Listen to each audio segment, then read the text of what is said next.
하나님은 영이시니 예배하는 자가 영과 진리로 예배할지니라. 하나님 아버지의 거룩하신 부르심을 받들어 이 자리에 나와 예배드리는 주의 백성들의 예배를 기뻐받아 주시옵소서. 진실된 마음과 정직한 영으로 삼일체 하나님의 성호를 찬양하며 예배드릴 때에 하나님이시여 영으로 임재하여 주셔서 주님만 주실 수 있는 평강과 기쁨이 저희 심령 가운데 가득 넘치게 하여 주시옵소서. 감사드리며 우리 주 예수 그리스도의 이름으로 기도드립니다. 아멘.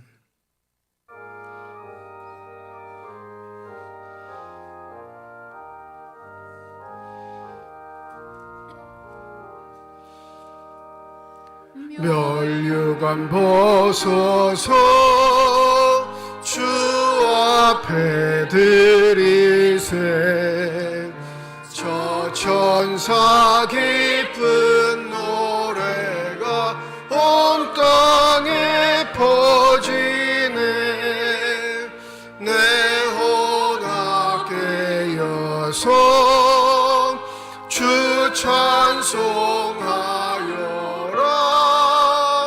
온 백성 죄를 속하신 만왕의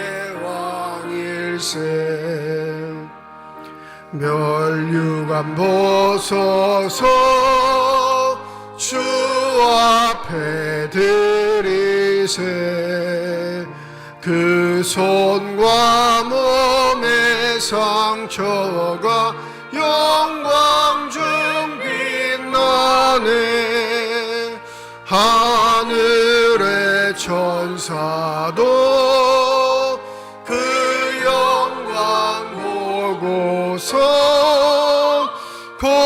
고난의 신비 알고자 늘 흠모하도다. 멸류관 벗어서 주 앞에 드리세.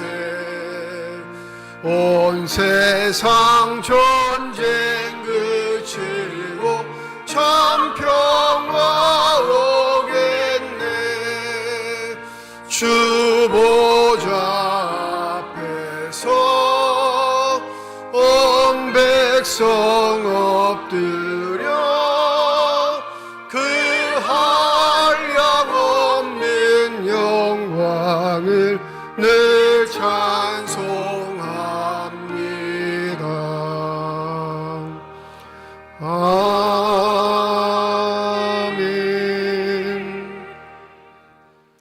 여호와여, 나의 영혼이 주를 우러러 보나이다.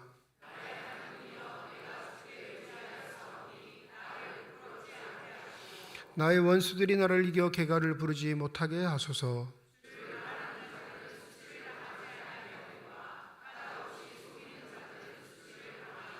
여호와여, 주의 도를 내게 보이시고 주의 길을 내게 가르치소서.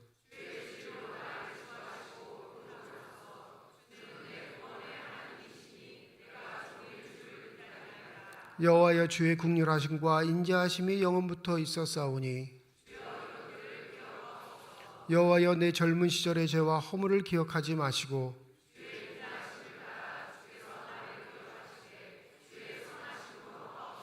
여호와는 선하시고 정직하시니 그러므로 그의 도로 죄인들을 교훈하시리로다.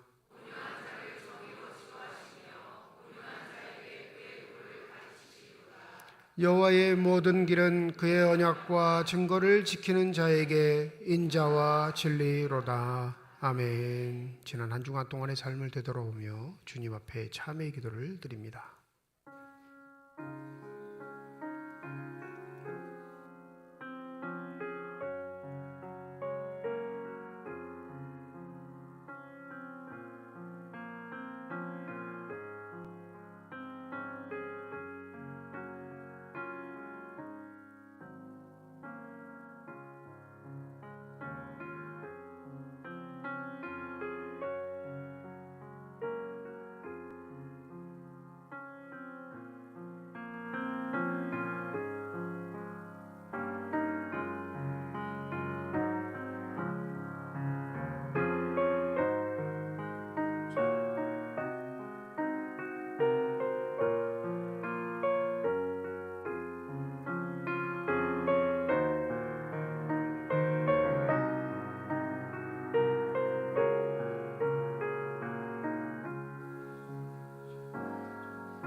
만일 우리가 우리 죄를 자백하면 그는 미쁘시고 의로우사 우리 죄를 사하시며 우리를 모든 불의에서 깨끗하게 하실 것이라.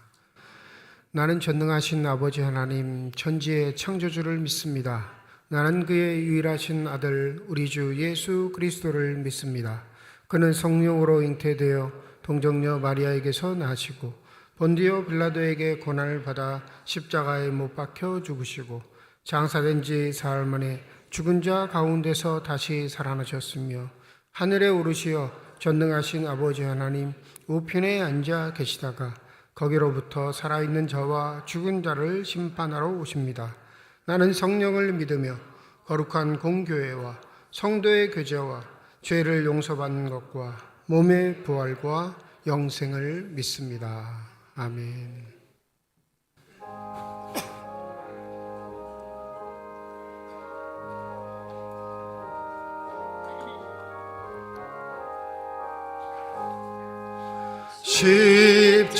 십자가를 내가 지고 주를 따라 갑니다. 이제부터 예수로만 나의 법에 삼겠네. 세상에서 모두 잃어버려도 주의 평안 내가 받고 영생 복을 받겠네. 주도 고뇨 당했으니 나도 고뇨 세상 사람 간사하나 예수 진실합니다. 예수 나를 사랑하사 빛난 얼굴 보이며 원수들이 미워해도 염려할 것 없겠네. 내가 핍박 당할 때에 주의 품에 안기고 세상 고초 당할수록 많은 위로 받겠네. 주가 주신 기쁨 외에 기뻐할 것 무엇냐. 주가 나를 사랑하니 기뻐할 것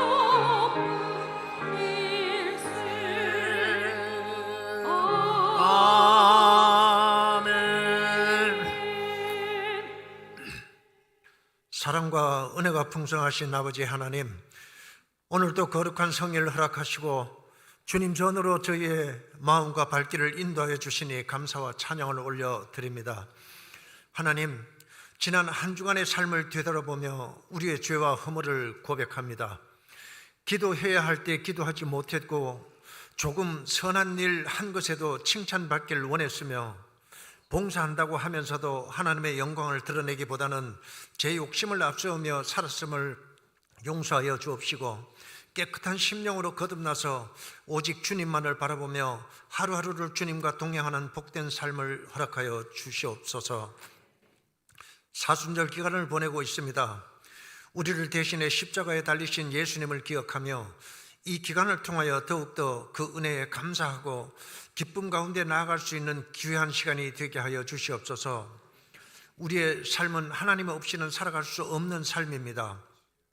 항상 주님과 동행하는 삶 가운데 평안이 있고 기쁨이 있고 그것이 바로 우리가 나아가야 할 거룩하고 구별된 삶인 줄 믿습니다. 어디에 있든 있는 그곳이 하나님께서 나에게 맡겨주신 귀한 은혜의 자리, 또한 하나님을 전하는 사명의 자리임을 깨닫고 이웃을 돌아보며 하나님의 은혜를 나누어 갈 수 있는 우리의 모습이 되게 하여 주옵소서. 주님, 새로운 사물을 허락하셨사오니 우리들에게 새 마음과 새 결단을 허락하여 주시옵소서. 새봄에는 우리 교회가 영적으로 도약하여 모든 성도들의 믿음이 성장하고 삶과 언행이 거룩하게 변화되어서 하나님의 뜻을 이루어가는 복된 교회가 되게 인도하여 주시옵소서. 교회와 성도들을 섬겨야 할 새로운 일꾼들을 보내주시니 감사를 드립니다. 무거운 짐을 어깨에 메고 망망대해로 나아가는 심정으로 비장한 각오를 다짐하는 일꾼들 되게 하여 주옵시고, 군림하며 누리는 자리가 아니라 겸손을 바탕으로 더 낮은 자리에서 더 낮은 모습으로 교회와 성도들을 잘 섬기며 베푸는 그런 복된 일꾼으로 이끌어 주셔서 교회의 든든한 기둥으로 우뚝 설 수 있도록 지켜 주시옵소서. 새 학기가 시작되어 학생들이 등교를 시작합니다. 처음 학교를 나아가는 학생도 있을 것이고 새로운 학교, 새로운 학년으로 진학하는 학생들도 있을 것입니다. 그들이 새로운 환경 속에서 잘 적응할 수 있도록 은혜를 베풀어 주시옵소서. 특별히 만남의 축복을 주셔서 좋은 친구, 좋은 스승을 만나 행복하고 즐거운 학교 생활을 이어갈 수 있도록 은혜 내려주시고, 만남 속에서 선한 영향력을 미치는 주의 자녀들이 모두 될 수 있도록 인도하여 주시옵소서. 세계 곳곳에서 하나님 살아계심을 증거하며 힘들게 노력하고 있는 해외 선교사들을 기억하여 주옵시고 그들의 수고가 열매 맺을 수 있도록 인도하여 주옵소서. 오늘도 병상에서 간절한 마음으로 주님께 간구하는 환우들의 기도를 들으시고 응답하여 주셔서 환부마다 깨끗하게 치유되는 놀라운 기적이 있게 하여 주옵시며 함께하는 가족들에게도 희망과 새 힘을 주시옵소서. 오늘 말씀을 선포하시는 목사님께 능력을 더하여 주시고 하늘에서 내려오는 능력의 옷을 입혀서 말씀이 선포될 때 치유와 회복의 능력이 우리 가운데 나타나게 하여 주옵시고 믿음으로 아멘할 때 기적이 나타나게 하여 주시옵소서. 오늘도 찬양으로 영광 올려드리는 시온 찬양들을 기억하여 주옵시며 홀로 영광 받아 주옵소서.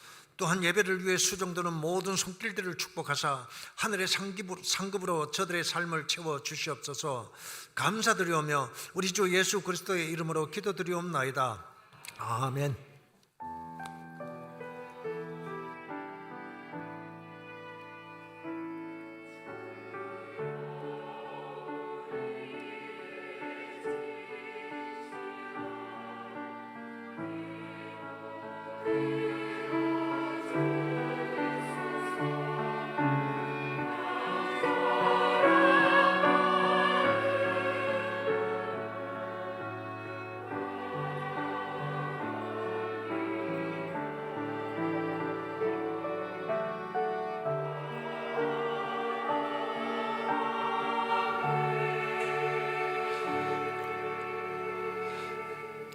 사순절 세 번째 주일 우리에게 주신 하나님의 말씀입니다. 구약성경 시편 19편 7절에서 14절 말씀, 신약성경 요한복음 2장 13절에서 22절까지의 말씀입니다. 다 함께 자리에 일어나 하나님의 말씀을 받겠습니다.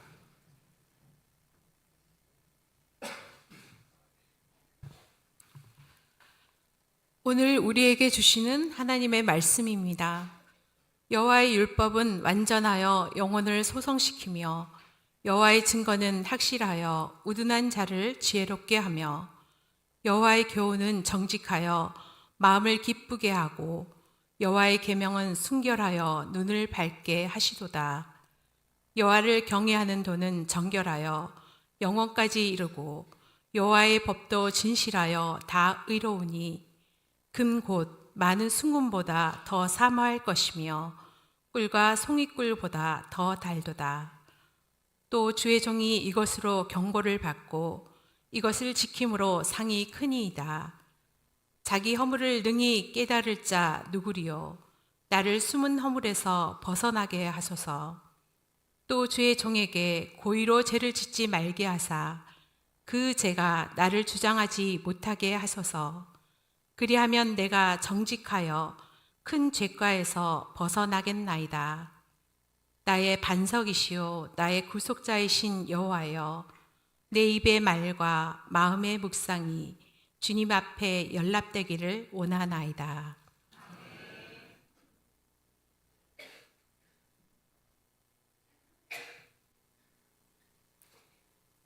유대인이 유월절이 가까운지라 예수께서 예루살렘으로 올라가셨더니 성전 안에서 소와 양과 비둘기 파는 사람들과 돈 바꾸는 사람들이 앉아 있는 것을 보시고 노끈으로 채찍을 만드사 양이나 소를 다 성전에서 내쫓으시고 돈 바꾸는 사람들이 돈을 쏟으시며 상을 엎으시고 비둘기 파는 사람들에게 이르시되 이것을 여기서 가져가라. 내 아버지의 집으로 장사하는 집을 만들지 말라 하시니, 제자들이 성경 말씀에 주의 전을 사모하는 열심이 나를 섬기리라 한 것을 기억하더라. 이에 유대인들이 대답하여 예수께 말하기를 내가 이런 일을 행하니 무슨 표적을 우리에게 보이겠느냐. 예수께서 대답하여 이르시되 너희가 이 성전을 헐라. 내가 사흘 동안에 일으키리라. 유대인들이 이르되 이 성전은 46년 동안에 지었거늘 내가 3일 동안에 일으키겠느냐 하더라. 그러나 예수는 성전된 자기 육체를 가리켜 말씀하신 것이라. 죽은 자 가운데서 살아나신 후에야 제자들이 이 말씀하신 것을 기억하고 성경과 예수께서 하신 말씀을 믿었더라. 하나님께서 이 말씀을 통하여 우리에게 은혜 주시기를 원합니다. 아멘.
아멘. 기도하겠습니다. 이 시간 우리들의 눈을 열어주셔서 주님의 얼굴 바라보게 하여 주시옵시고 우리들의 길을 열어주셔서 주 음성 듣게 하여 주시옵소서. 닫혀진 우리의 심령의 문이 성령의 은혜 가운데 활짝 열려지게 하여 주셔서 하나님 아버지 마음속에 품고 계시는 기쁨과 평안과 만족이 넘치는 복된 시간이 되게 하여 주시옵소서. 감사드리며 우리 주 예수 그리스도의 이름으로 기도드립니다. 아멘.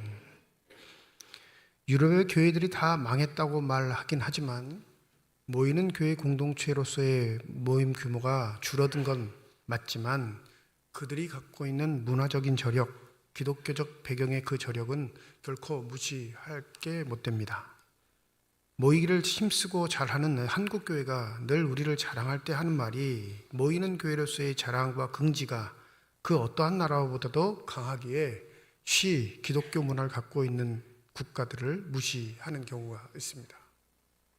이 한국 교회의 대표적인 모습은 이 예배당을 아주 이 유대인들이 성전을 중요시하듯 한 그런 전통들이 있긴 한데 실제적으로 한번 생각해 보시면 한국교회 초기 교회라고 생겨졌던 그 건물들이 지금은 전혀 남아있지 않는데 우리의 모습이 담겨져 있습니다. 기독교 역사 140년 좀 안 되거든요. 한국교회가.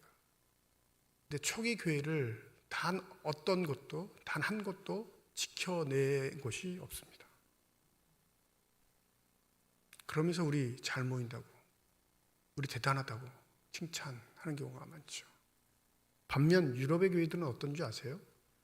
건축의 기간이 수백 년 걸리더라도 그들이 처음 마음 먹었던 그대로 그 열정 그대로 감동 주신 그대로를 차분히 진행해 갑니다. 꼭 내 때 이루지 않아도 돼요. 내가 이루지 못하면 내 후대들이 후손들이 자손들이 이루어 가면 되니까요. 그러니까 그들이 갖고 있는 고결한 정신 그 전통들은 함부로 폄하해서는 안 됩니다.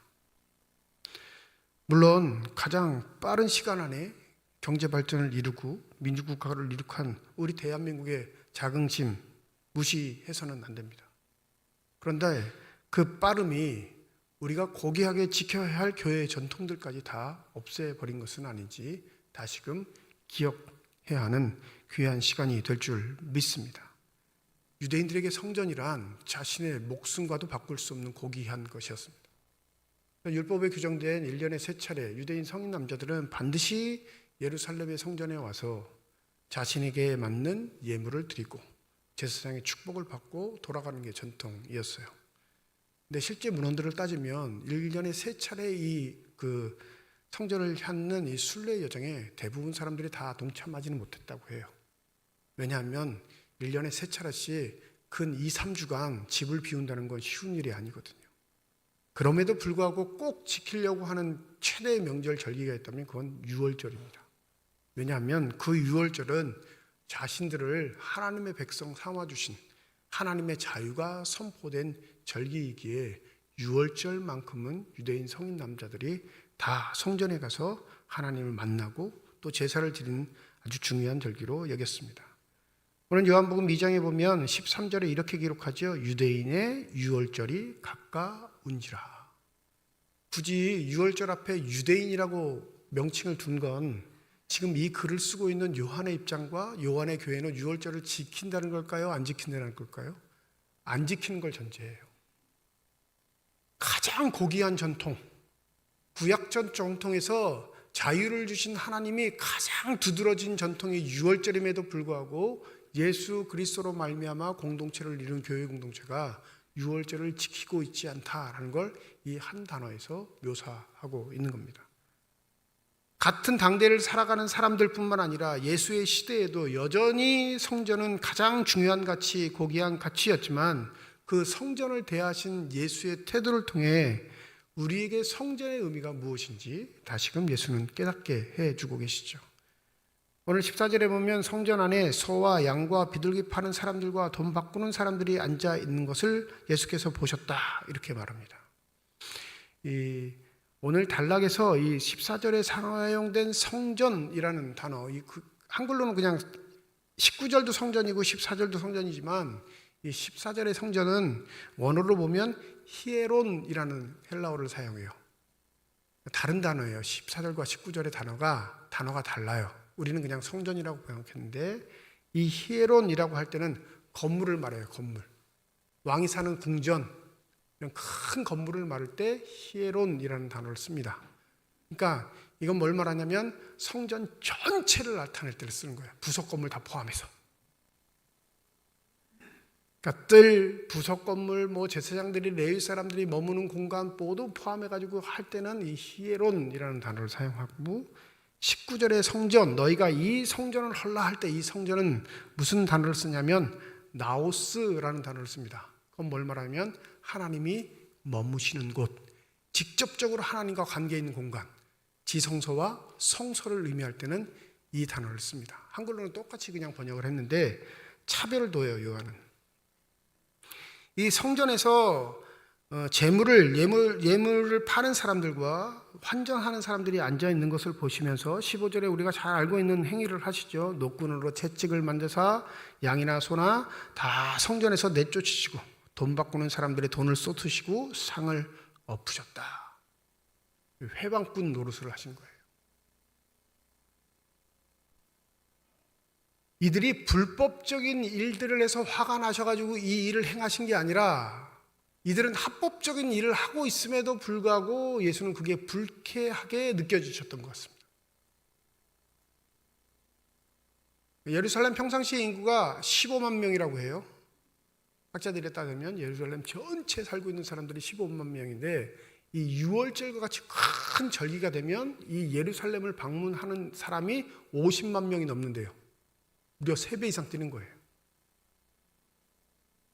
그런데 그 예루살렘을 방문하는 모든 사람들이 생각해 보세요. 소, 양, 염소, 비둘기 갖고 전국에서 모이면 그 도시가 어떻게 되겠어요? 상상만 해도 끔찍해요. 여러분, 수십만 명이 모여요. 그러면 짐승도 수십만 마리가 모이는 거예요. 끌고 온다고 생각해 보세요. 전국이 다 짐승 울음소리일 거예요. 배설물부터 시작해서 냄새, 우는 거, 난리치는 거.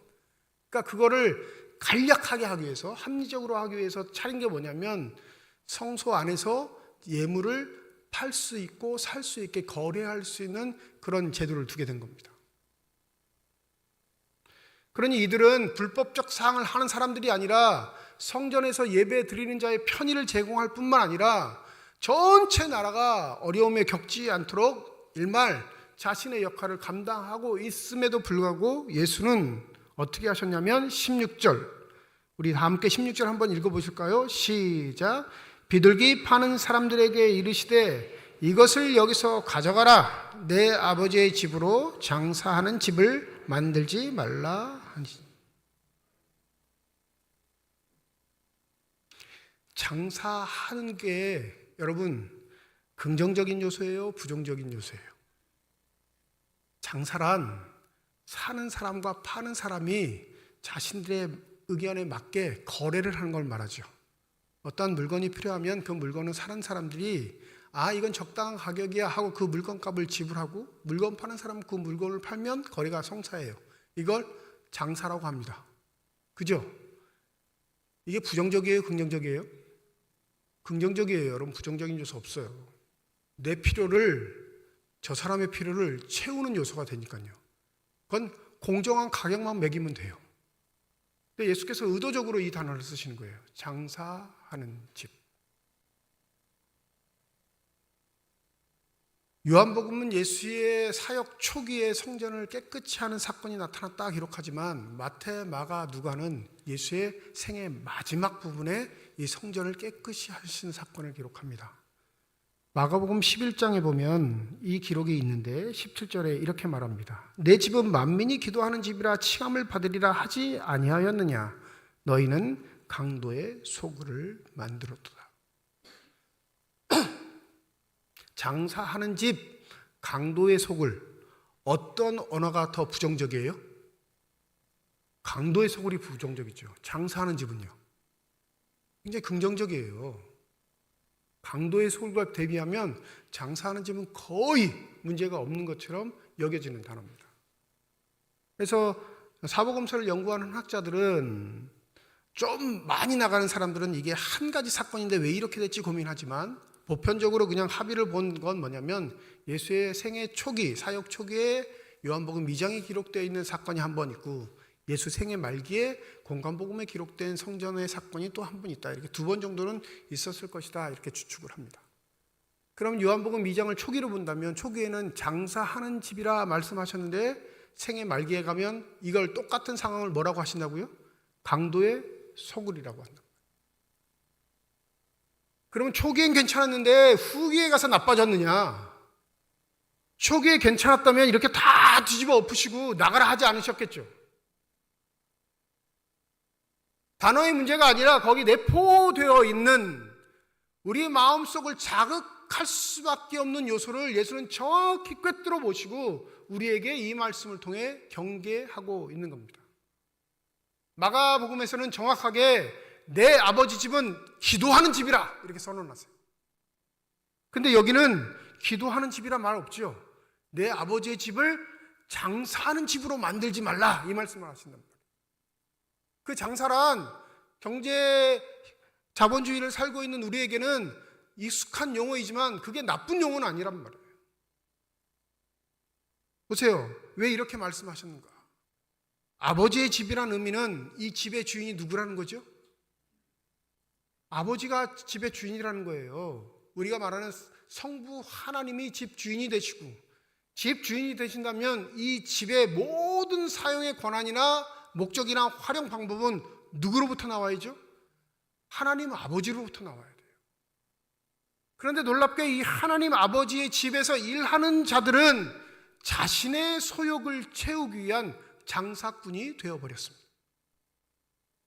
예배 드리는 자나 예배 드리기 위해 보조하는 자나 그 예배의 편의를 제공하는 자나 예배를 집례하는 자나 성전을 중심으로 그들의 삶이 규정되는 건 마찬가지지만 놀랍게도 하나님께 예배 드린다는 명목하에 자신들의 욕심을 채우는 공간이 되어버린 거죠. 문제는 이것에 아무런 문제성을 느끼지 못한다는 데 있습니다.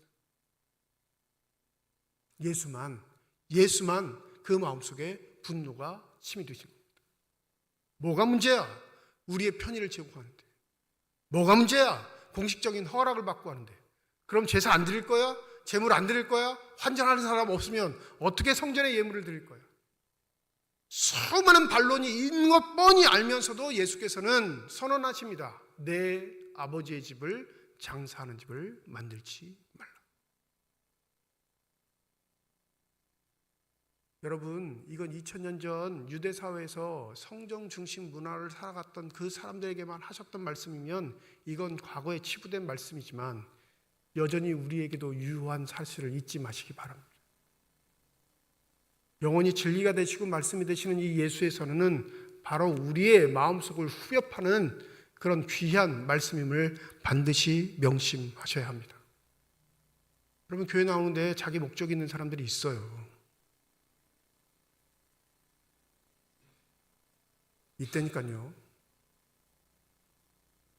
목회를 하며 하나님과 상관없이 자신의 목적이 있어 목회하는 사람들이 있습니다.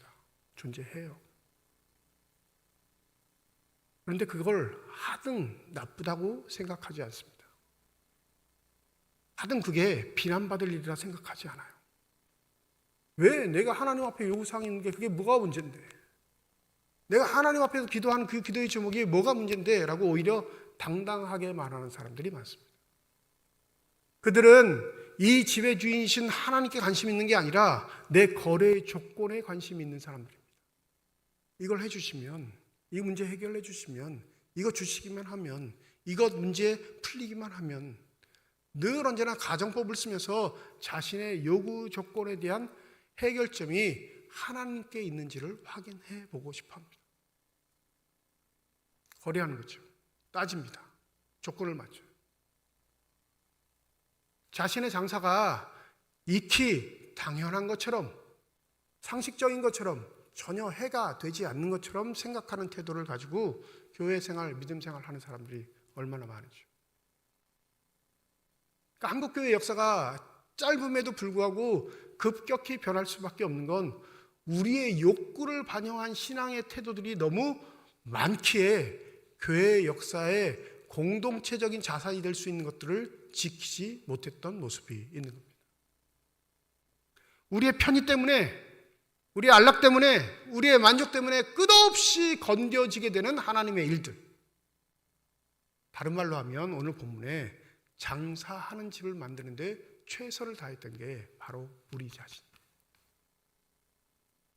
근데 예수께서는 칭찬하지 않으시죠? 뭐라고 하셔요? 내 아버지 집을 그렇게 더럽게 만들지 마. 시작은 거래였지 결국엔 누구 걸 빼앗는 강도의 집이 될 거예요. 여러분, 요한복음 2장에 등장하는 이 장사의 집이나 마가복음 11장에 등장하는 강도의 소굴이나 똑같은 삶의 지경이에요. 요한복음 2장에서는 그런 일이 벌어지지 않았고 마가복음 11장에서는 그런 일이 벌어진 게 아니라 똑같은 일이 벌어졌는데 단어의 표현만 예수께서 좀 다르게 하실 뿐인 겁니다. 이 재물 바꾸는 것은 이방인의 뜰에서 벌어졌습니다. 성전을 들어갈 때 제일 먼저 받는 뜰.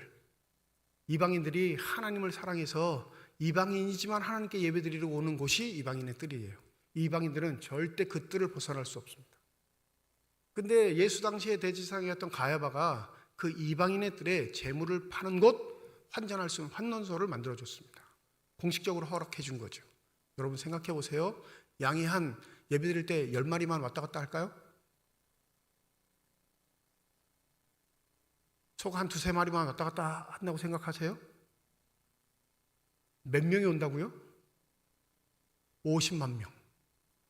다 성전으로 온 사람들이에요. 그러면 그 이방인의 뜰에 최소한 못해도 몇만 마리는 있어야죠. 최소한. 동물 몇만 마리 보신 적 있으세요? 이방인의 뜰이 얼마나 크길래, 얼마나 으리으리하길래 그 공간을 동물 파는 사람들이 장악하고 있을까요? 우리가 생각하듯이 여러분 한 귀퉁이 조그만 공간에 매점처럼 편의점처럼 그렇게 물건 교환해 주는 것이 아니에요. 가축을 보관해야죠. 끌어내야죠. 돈을 받고 팔아야죠. 그러면 이 수십만의 인구가 한 곳에 모여 재물을 드리려고 하면 그 이방인의 뜰은 뭐가 될까요? 동물원인 거예요. 동물원. 그러면 이방인들은 어디서 기도해요?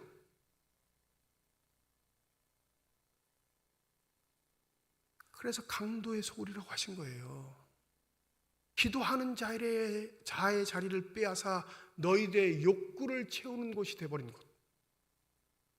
하나님을 빙자해 자신의 이익을 채우면서 기도하는 삶의 자리를 박탈시키고 자신의 필요만 채우면 하나님의 은혜라고 여기는 너희들의 마음. 그것이 뭐라고요? 강도의 소굴이라고. 내 아버지 집은 누구나 기도할 수 있는 집, 내 아버지 집은 누구나 아버지를 만날 수 있는 집이 되어야 하는데, 합법이라는 명목하에 누군가를 압제해서 그 자리를 빼앗고 자신의 이익을 추구한다면 그것이 어떻게 아버지의 집이 되겠느냐. 그래서 뭐라고 하시냐면 성전이 허물어질 것을 말씀하시는 겁니다.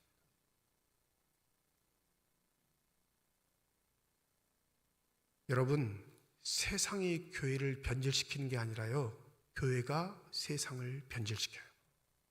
믿으십니까? 너희는 세상의 빛과 소금이라. 세상이 우리를 괴롭힌다고 투정 부리지 마시고요, 우리가 세상의 역할을 못하는 것에 회개하시기 바랍니다. 세상의 어둠은 교회는 빛이 되면 돼요. 믿으십니까? 그러면 그 작은 빛 하나는 어둠을 분명히 밝힙니다. 세상이 부패하면 교회는 소금이 되면 됩니다. 그 부패를 방지할 수도 있고 늦출 수 있고 회복할 수 있는 힘을 교회에 주시기 때문에 그렇습니다. 그런데 문제는 그 교회가 하나님 집일 경우에요. 대부분은 우리의 결의 조건을 만족하는 장사의 집, 내 안위 때문에, 내 만족 때문에 누구의 권리나 자격들은 박탈당해도 상관없는 강도의 집을 우리 스스로가 만들어 버렸기에 세상이 교회에 희망을 두지 않는 겁니다. 그 예수 말씀하시죠. 보이는 돌로 지은 이 성전 무너뜨려봐. 내가 온전한 성전을 며칠 만에 보여주신다고요? 3일 만에 보여줄게. 앞으로 이게 너희들의 성전이 될 거예요. 여러분, 그 예수의 선언에 우리가 부름받은 사람들 줄 믿습니다. 우리의 육신이 성전이에요. 그의 십자가에 달리심으로 죽으셔서 그의 핏값으로 우리를 사셨는데, 우리를 단지 육신에 두신 것이 아니라 하나님이 머무시는 성전으로 우리를 택하셨다는 사실을 잊지 마시기 바랍니다. 그럼 묻죠. 우리를 예수의 핏값으로 사셔서 우리를 하나님의 성전, 아버지의 집으로 만들었으면 나는 누구의 것이에요? 당연히 아버지의 것이죠. 그런데 아버지의 것으로 인정하고 여러분 살아가십니까? 내 몸을 장사꾼의 몸으로 만들어버리지 않냐, 이 말씀입니다.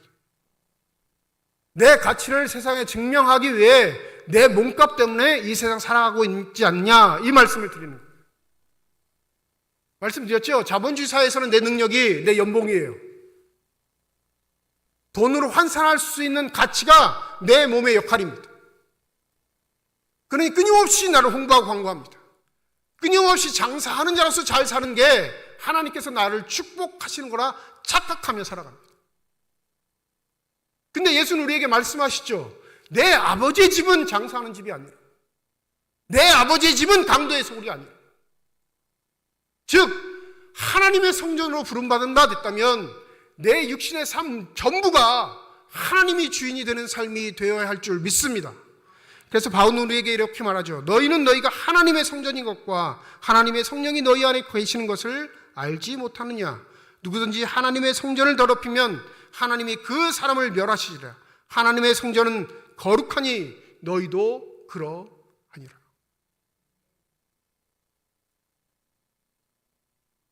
예수의 공로로 내가 하나님의 성전으로 부름받으면 여러분 이제 선택의 조건이 없어요. 나를 더럽히면 그 거룩함의 열망들을 이루지 못한 죄 때문에 하나님이 나를 멸하신다 하시고, 아버지의 집의 조건을 갖춘 아버지의 사람으로 살아가면 하나님께 칭찬과 영예를 얻을 줄 믿습니다. 그러니 여러분, 내 삶의 가치가 내가 행하는 일들, 내가 받는 대우들, 내가 이루는 꿈들에 있는 게 아니라 나를 아버지의 집을 삼으신 그 하나님께 있음을 잊지 않는 저와 여러분들이 되시기를 소원합니다. 내 육신이 아파도 상관없어요. 내 육신의 주인이 아버지시면, 내 육신이 건강해도 별 문제 없습니다. 내 육신의 주인이 아버지시면. 내가 계획했던 일이 잘못되더라도 상관없어요. 왜냐하면 내 육신이 걸어가는 앞길 모두가 아버지의 것입니다.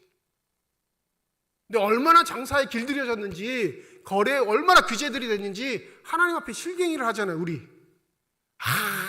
이렇게 하시면 하나님의 영광을 가리는데 네 생각이고 그건 하나님 그러세요. 네 생각.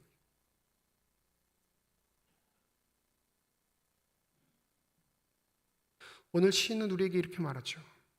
여호와의 율법, 여호와의 증거, 여호와의 교훈, 여호와의 계명, 여호와를 경외하는 도, 여호와의 법. 하나님께서 구전으로 글로 우리에게 전해주신 모든 것들을 이렇게 다채롭게 묘사하는데, 여러분 이걸 다 합쳐도 예수 그리스도를 능가할까요? 능가하지 못할까요? 능가하지 못해요. 예수 그 한 분이 모든 것을 완벽하게 하시고 모든 것을 이루실 뿐만 아니라 우리를 아버지의 집으로 온전하게 만들어 주시는 분이십니다. 그래서 베드로는 베드로전서 2장 5절에 이렇게 말합니다. 너희도 산돌같이 신령한 집으로 세워지고 예수 그리스도로 말미암아 하나님이 기쁘시게 받으실 신령한 제사를 드릴 거룩한 제사장이 될지니라. 예수 그리스도 때문에 내가 거룩한 몸이, 신령한 몸이 아버지께서 받으실 만한 몸이 되었다.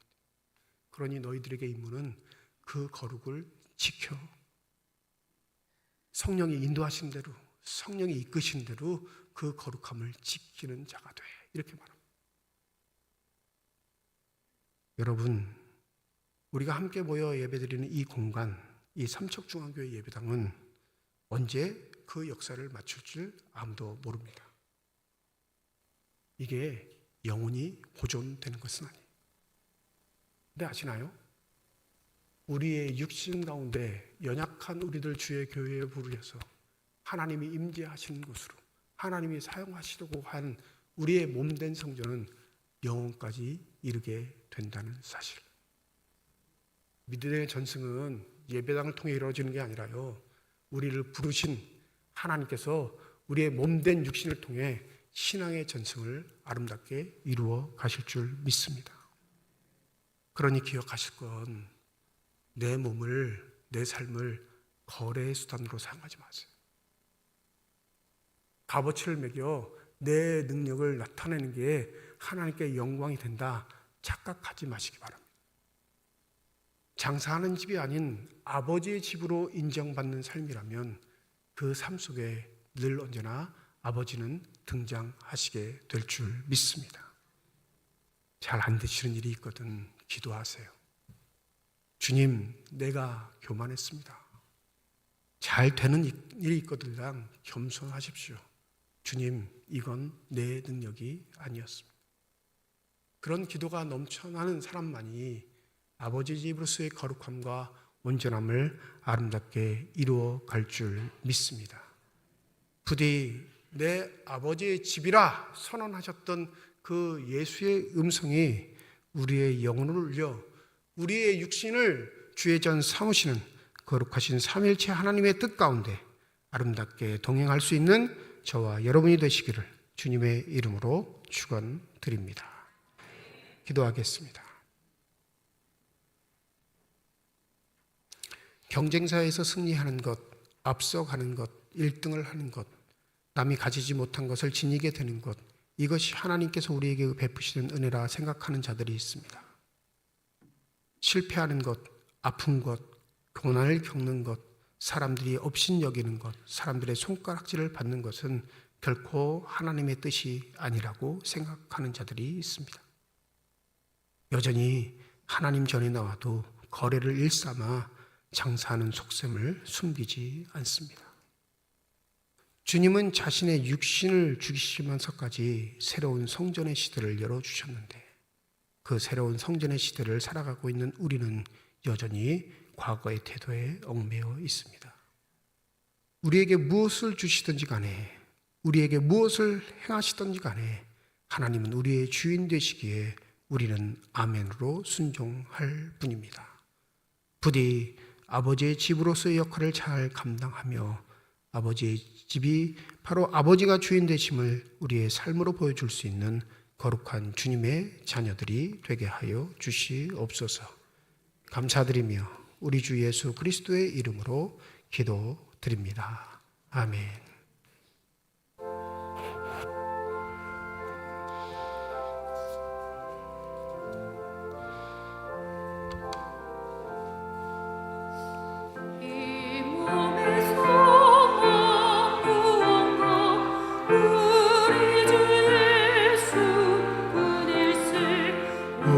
우리 주 예수 밖에는 믿으리야 주 없도다. 주 나의 반석이시니 그 위에 내가 서리라. 그 위에 내가 서리라. 바라던 천국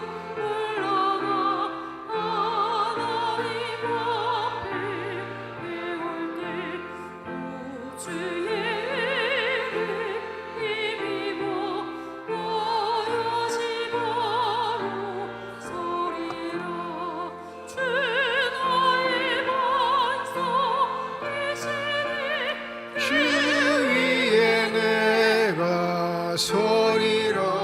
그 위에 내가 서리라. 김동주 장로님 가정에서, 이준학 집사님 가정에서, 김석겸 집사님 가정에서, 권성환 집사님 가정에서, 김영숙 집사님 가정에서, 방인숙 권사님 가정에서, 윤전을 집사님 가정에서 무명으로 건축 헌금 드리셨습니다. 하나님 아버지의 은혜와 사랑을 진심으로 감사드립니다. 주님의 거룩하신 부르심을 받들어 이 자리에 나와 예배드리는 주의 백성들을 축복하여 주시옵시고, 그 감사한 마음을 담아 예물 드리는 손길 주의 이름으로 축복하오니 저희들 삶 속에서 주의 은혜로 충만케 하여 주시옵소서. 이 예물 쓰여지는 곳 하나님의 사랑이 널리 증거되게 하여 주시옵시고, 하나님의 이름으로 심겨져 아름답고 복된 열매가 많이 맺혀지게 될 때 살아계셔서 역사하시는 하나님께만 영광을 돌릴 수 있는 거룩한 예물이 되게 하여 주시옵소서. 예물을 드릴 때 기도의 정을 담아 드리는 손길과 과정 주님께서 아십니다. 우리의 기도에 응답하시겠다 약속하신 하나님, 우리의 삶의 자리에 찾아와 함께 하시겠다 약속하신 주님, 그 말씀 의지하여 굳건히 믿음 생활하고 또 하나님을 의지하려고 하는 귀한 성도들의 마음을 기억하여 주시옵시고, 여러 가지 어려운 형편에서도 마음 굴하지 않고 믿음의 주를 바라볼 수 있는 믿음의 결단들이 새로워질 수 있도록 성령의 충만한 은혜를 더하여 주시옵소서. 때때로 우리의 삶에 자라고 오는 사건과 사고들 때문에 우리가 주저앉고 절망할 때도 있음을 주께서 아십니다. 그러나 고아처럼 내버려두지 않겠다 약속하신 주님의 말씀 의지하오니 우리에게 용기를 더하여 주시옵시고, 주 성령의 은혜 가운데 힘차게 따라갈 수 있는 결단과 힘을 더하여 주시옵소서. 시원한 상불과 시원 찬양들을 비롯한 예배위원들, 교회학교 교사를 비롯한 모든 재직회 부서들을 축복하여 주실 때 주의 몸된 길을 위해 힘쓰고 애쓰는 자들이 받아 누리는 복들이 저들 삶 속에, 가정 속에, 앞길 속에 가득 넘치게 하여 주시옵시고, 먼저는 성령의 충만함을 통해 한결같게 하시고 겸손하게 행할 수 있는 믿음의 사람들이 되게 하여 주시옵소서. 병상에 누워있는 환우들, 또 그 환우들을 돌보는 가족들을 주님께서 아십니다. 우리의 기도에 응답하시는 주님, 그 환부의 주의 능력의 손길로 안수하여 주셔서 저들의 질병과 고통과 아픔이 깨끗이 치유받게 하여 주시옵시고, 더욱더 강건하여져 주의 사명들을 잘 감당할 수 있는 신실한 주의 사람들이 되게 하여 주시옵소서. 새학년 새학기를 맞는 우리 자녀들에게 지혜와 명철을 더하여 주시기를 소원합니다. 세상의 빛과 소금의 역할을 감당하기 위해 준비 중에 있사오니 주님, 저들의 삶의 길을 축복하여 주실 때 사무엘처럼 믿음 안에 뛰어나게 하여 주시옵시고, 하나님을 경외하는 자들로 아름답게 성장할 수 있는 귀한 자녀들이 다 되게 하여 주시옵소서. 감사드리며 우리 주 예수 그리스도의 이름으로 기도드립니다. 아멘. 우리 함께 인사하겠습니다. 하나님의 축복이 여러분과 함께. 네, 감사합니다. 옆에 분과 인사하시죠. 하나님의 축복이 옆에 계신 분과 함께. 감사합니다. 오늘 우리 교회 새 가족으로 등록해 주신 분들이 계십니다. 우리 호명되실 때 잠깐 자리에서 일어나 주시면 감사하겠습니다. 송태임 씨, 김영민 씨, 이대희 씨, 신예진 씨. 네 분 등록해 주시면 잠깐 자리에서 좀 일어나 주실까요? 네, 3층에도 계시고요. 우리 환영으로 박수로 환영하도록 하겠습니다. 네.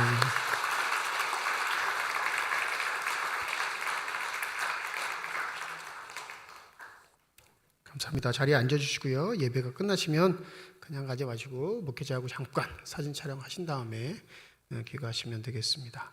오늘 예배는 1부, 2부 예배로 모였고요. 오후 찬양 예배로 모입니다. 오후 찬양 예배는 남성교회 연합회 헌신 예배로 드리겠습니다. 오후 2시 찬양 예배에 우리 남성교회 회원분들 또 많은 분들 참석하셔서 정석과 하나님께 예배 드리시기를 부탁드립니다. 다음 주일 예배는 1부, 2부 예배로 모이고요. 이번 주 금요일 온세대 금요 기도회로 저녁 8시 본당에서 모이겠습니다. 3월달은 우리 새 학기를 시작하는 자녀들을 위해서, 우리 자녀들의 미래를 위해서 함께 찬양하고 기도하는 시간을 갖도록 하겠습니다. 많은 분들 가족들과 함께 오셔서 찬양하고 기도하는 일에 힘써주시면 감사하겠습니다. 각 기관 원래가 다음 주일 2부 예배 위에 기간별로 모입니다. 다음 주는 그래서 1여전도에서 신청하는 부서에 한해서 갈비탕을 준비해 주신다고 하세요. 그러니까 외부에 나가서 식사하지 않고 교회에서 식사하고 모임 갖기를 원하시는 분들은 우리 1여전도에 본인 기관 인원수를 말씀해 주시고 준비를 부탁하시면 되겠습니다. 사무실에 일단 신청하셔도 되겠고요. 1여전도 임원들에게 신청하셔도 되겠습니다. 기관별로 상의하셔서 미리 신청을 해 주셔야 재료도 준비하고 식사가 준비되니까 여러분들 주 늦지 않게 또 신청을 해 주시면 되겠습니다. 세례자 교육이 12시 30분 4층 찬양대실에서 있습니다. 제6기 성경통독 화요일부터 금요일까지 오전 10시 지하 예배실에서 모이게 되겠습니다. 노예 공천위원회 이번 주 금요일 오전 11시 노예회관에서 있고요. 또 축하할 일은 우리 김은구 안수집사님께서 삼척초등학교 교감으로 승진 발령되셨습니다. 잠시 좀 자리에서 일어나실까요? 네, 우리 축하 박수 하겠습니다.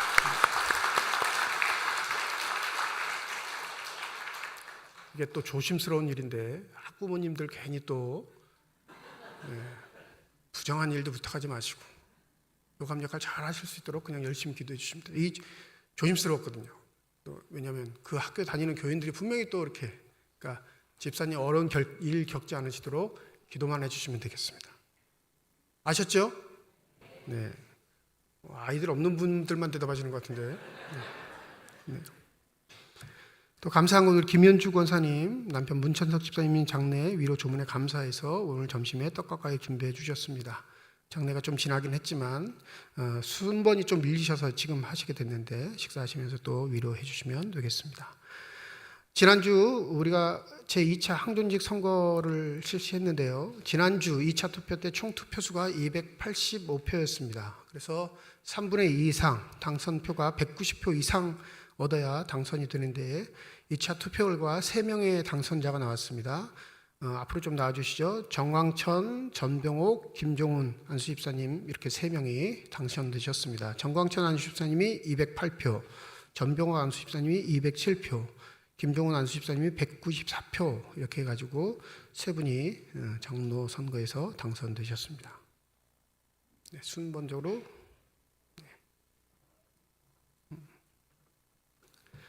선포하겠습니다. 삼위일체 하나님께서 내게 주신 공동의회 의장의 장역으로 정광천, 전병욱, 김종훈 씨가 장로 선거에서 당선되었음을 성부와 성자와 성령의 이름으로 선포합니다. 우리 박수로 축하하도록 하겠습니다.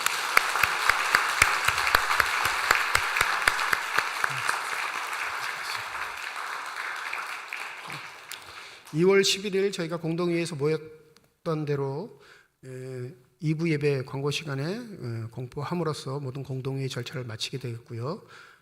당회가 이르면 선거관리위원회도 자동 해산이 되겠습니다.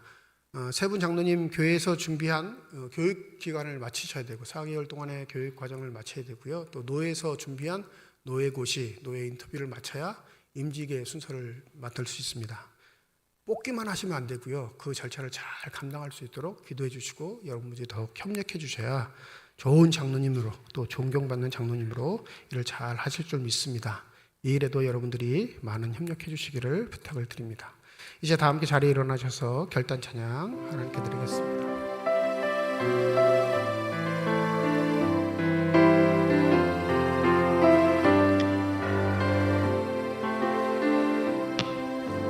주님 다시 오실 때까지 나는 이 길을 가리라.